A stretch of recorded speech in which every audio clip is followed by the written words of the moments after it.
ជំរាបសួរបងប្អូនថ្ងៃនេះយើងមករៀនមេរៀនតនៅមេរៀនទី1ភ្ជួញជាអ្នកបូកជាមួយនឹងស្រៈតោះចាប់ផ្ដើមទាំងអស់គ្នាកអាកា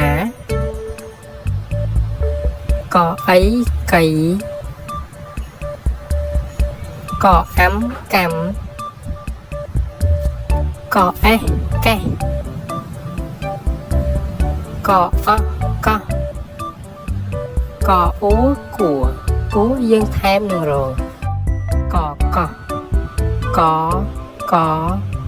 ដាក់ស្រអកកកកកកនឹងរអានថាកកកកោកកដាក់ស្រអូនឹងរអានថាកកោកកេកកេកកដាក់ស្រៈអេនឹងរអានថាកកេកកកដាក់ស្រៈអនឹងកនឹងរអានថាកកកកៃកកកៃកកកដាក់ស្រៈអែនឹងកកនឹងរកកៃកកុំកេះកៃកុំកេះកៃកដាក់ស្រៈអ៊ំកដាក់ស្រៈអេកដាក់ស្រៈអៃអានថាកុំកេះកៃ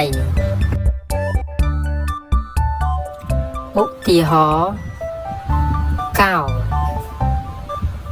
កអោកោនឹងរកោតាកំពុងកោសក់ឲ្យចៅពាក្យទី2កកេកកដាក់ស្រៈអេនឹងរកកេកំប្រុកកំពុងកកេពូតអរគុណបងប្អូនដែលបានតាមដាននៅវីដេអូនេះសូមចុច Subscribe ដើម្បីទទួលបាននូវវីដេអូថ្មីៗបន្តទៀត